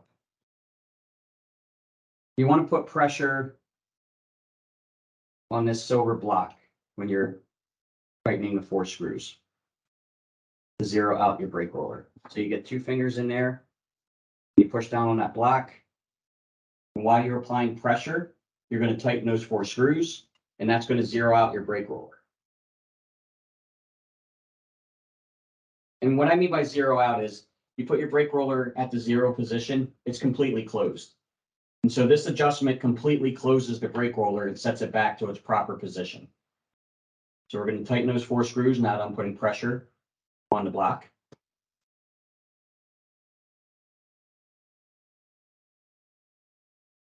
Like I said, you don't want to put pressure on the knob because that'll be uneven pressure. You want to put pressure on both sides of that silver block that the knob sits on.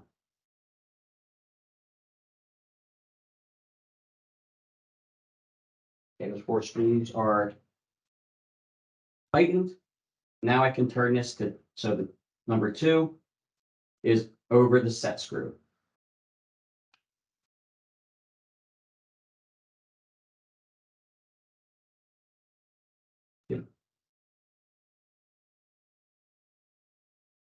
So now 2 is set over to the set screw. I know it looks like 3, but because of the angle, but it's 2. Like if I set it properly, you see the 2. Once again, 2 is for paper cards, 3 is for plastic. And since we're using paper, my brake roller assembly is now adjusted to its proper 0 position, and now it's on number 2. I'm using paper cards. So cards should feed through properly.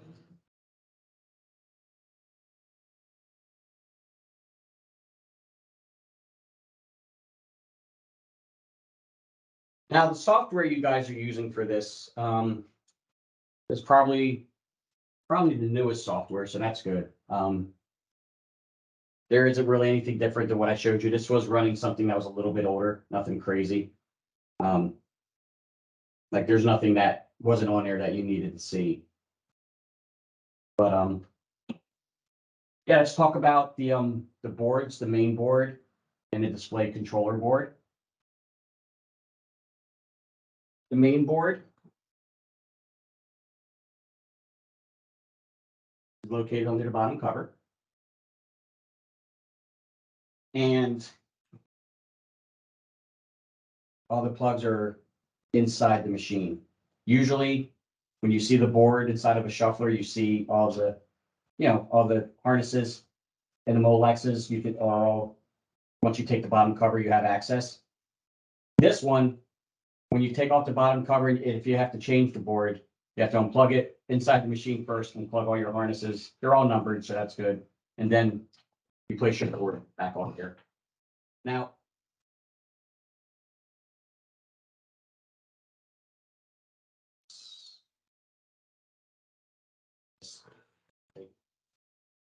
when you're installing software, if you already installed software, then you know this already. But you have to remove the jumper, the Right Protect jumper, in order to install software. That's JP3 and JP. And you got to be very careful. This one breaks off real easy on this board, so you have to be real careful when handling it. It's right out there in the open, and it snaps right off if you're not careful maneuvering the machine around.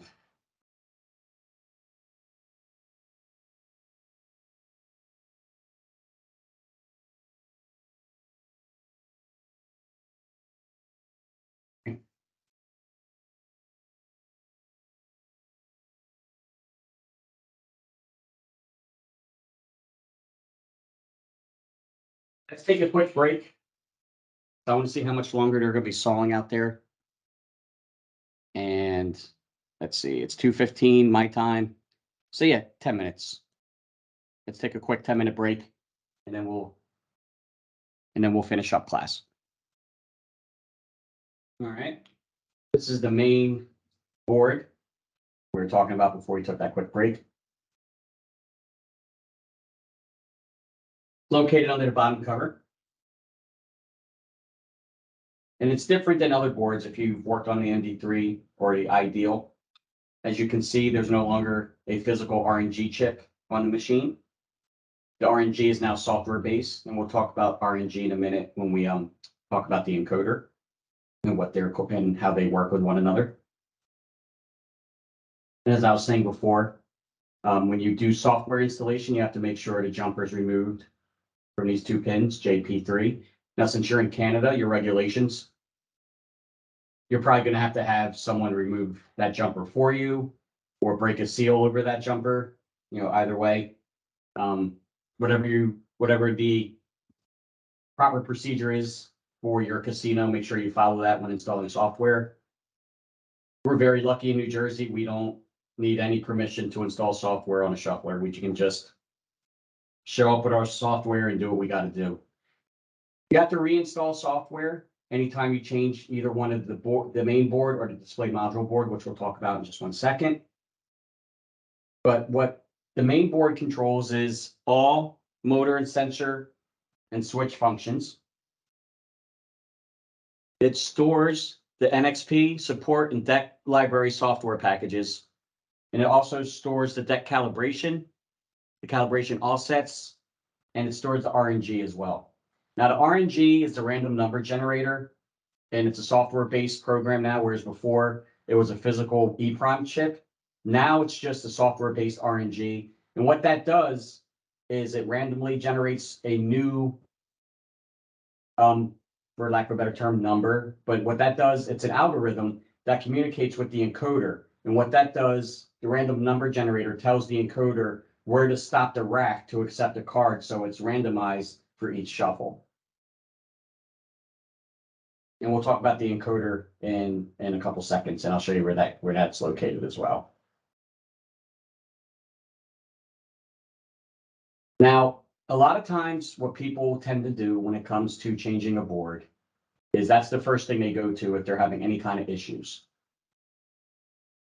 What I want to get across to you first is always try reinstalling the software first, because on all these utility products, it happens, software, it gets corrupted somehow for any reason. And if there's a corrupted software package, but the machine still loads correctly, you could have some sensor issues. You could have motor issues. If you're having a lot of sensor and motor issues, yes, you want to start looking at the board. However, you want to try reinstalling software first, because that's the much cheaper option and it takes less time. Try reinstalling software and see if those errors go away. If they don't, then you want to change the board. Changing the boards is always the last resort.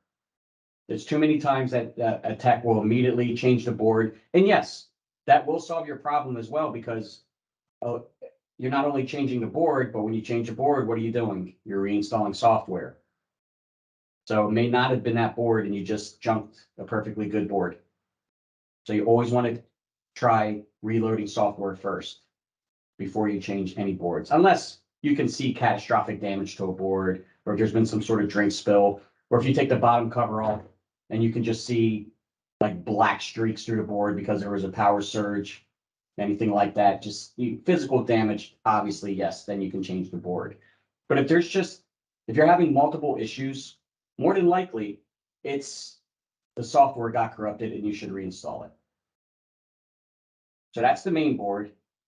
Now, if you worked on Ideals or MD3s, they have what is called a SOM board.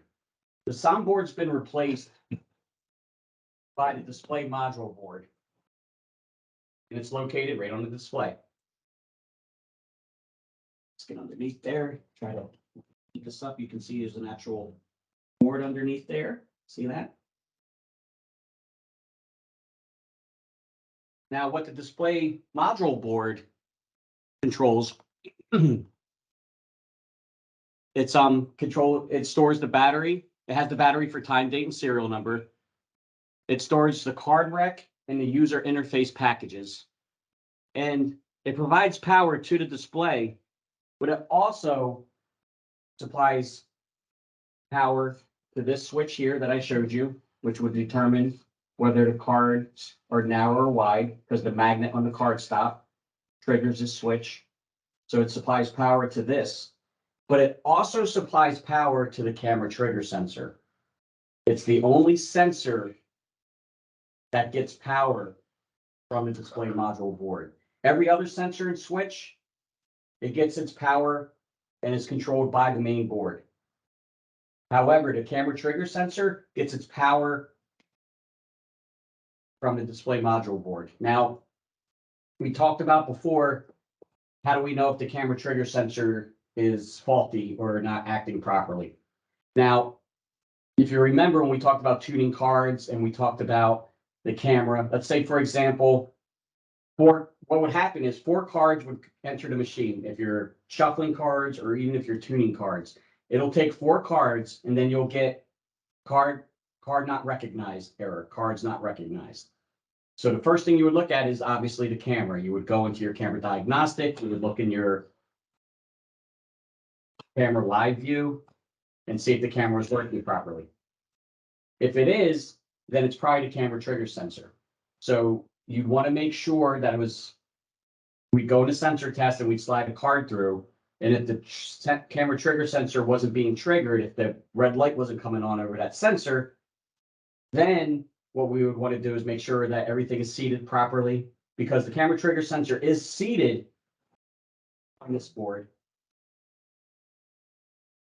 Okay, it is operational from this board. It receives its software, its information from this board. However, it receives its power from the display module board. So if the camera trigger sensor is malfunctioning like that, the first thing you're going to do is you're going to want to replace the sensor. If after you do your sensor test, it doesn't trigger, then you're going to want to replace that sensor. Just know that it has two sets of wires. One of them's going to the display module board, and the other one's going to the main board. So that's the only sensor that draws its power from the display module board. I don't know why it did it that way. It's not that way for the Ideal Plus, and it's very similar setup, and it's also not that way in the new MDX. But for some reason, maybe because in the DeckMate 2, there are a lot more mechanical parts that draw power. The motors are a little more powerful than in the MD3 and in the Ideal Plus. So maybe it was just drawing too much power and they had to reroute something, and the camera trigger is what they rerouted. That's the only thing I would think that would make sense and why they would do that. So if you ever have an issue, you boot up the machine and this display goes completely white or is completely black, then this board may need to be replaced. However, you're going to want to try to reinstall software first. So if this, once again, if this display, once you boot up the machine, it boots up, but it stays white or it's completely black, first try installing software. And if that doesn't solve the issue, you'll know when you reboot it and you have to replace the board.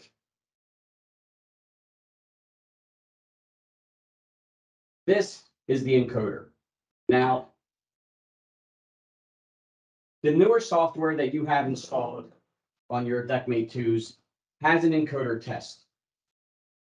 However, that encoder test, what should happen is when you run the encoder test, it'll tell you the encoder number, the encoder position is, let's say, 140, and the expected position, say, is 138. They have to come within at least 10 steps for it to be a functioning encoder. However, the encoder test on a DeckMate 2, it doesn't give you the expected value. It just gives you the encoder value. So it doesn't give you both values so you can compare and contrast and see if the encoder is erroring out.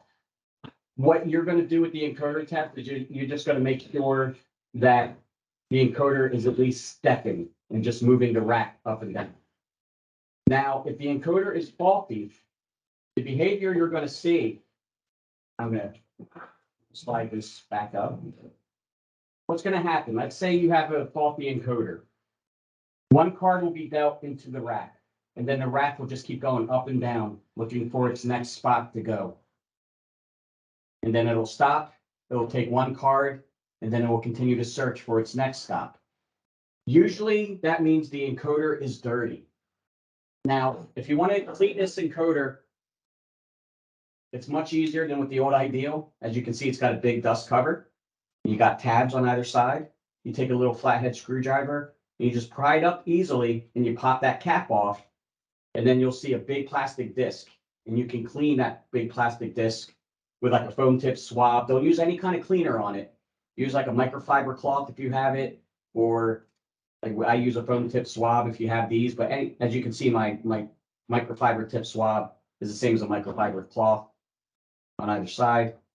I use that to clean it, and that usually will solve the problem. If cleaning it doesn't solve the problem, the next thing you're going to want to do is reinstall software, because maybe the RNG package of the software got corrupted. So you're going to want to reinstall software and see if that solved the issue. If not, you have to replace this encoder. It's a real easy replacement. It's all part of this motor. and it's just held on by these two screws here. The ones that we used, that we loosened when we adjusted the platform belt, and you can just put the new encoder on. It's much easier than previous shufflers, ideal. Changing the encoder was a nightmare, to say the least. And now at least this is just all part of one assembly. And that is something you're gonna see, and that's the only behavior you're gonna see with a bad encoder, is literally, it takes one card, and then the rack will slide up and down, searching for its next spot, because it's not receiving its message from the RNG, like, hey, where am I supposed to stop?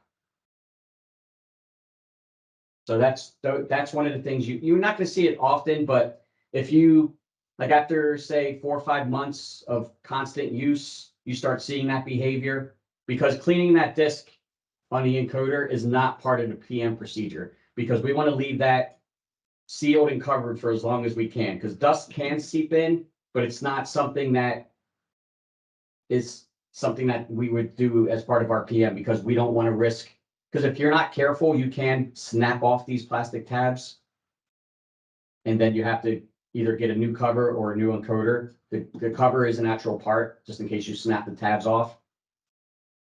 The encoder is still operational, even if the cover is broken off. However, it's going to get dirty fast because it no longer has its protection.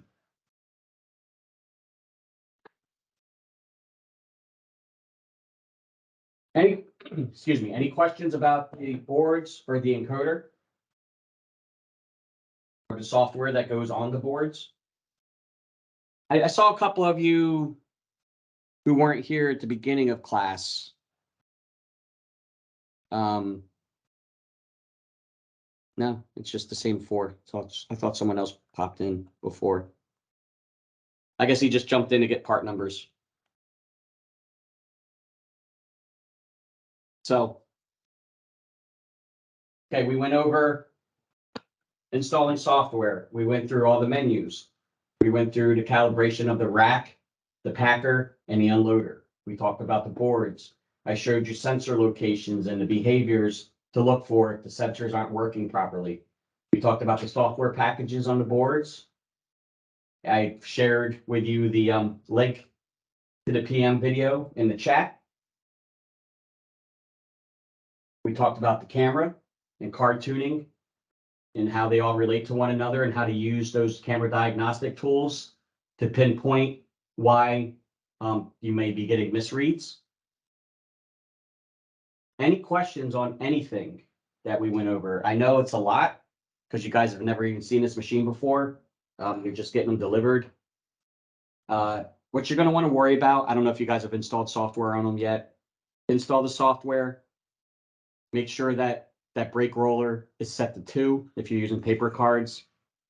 Make sure your card stops on the back of the rack are set properly if you're using narrow cards or wide cards, and you'll be able to tell by looking at them. You know, you know the difference between narrow and wide. You've seen them. I don't know who asked me about those card types in class, but yeah, 263 and 264, if those are the ones you're using, they're definitely wide. So make sure your card gaps are set correctly on the back of your rack. And just, you know, watch the PM video and keep up with your PMs.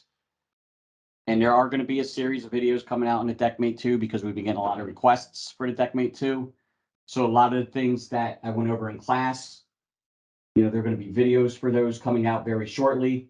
Because some of the things that I showed you, unfortunately, you probably didn't see it as I would like to, if you've seen it, if you're sitting in front of the machine and we were working together on this live.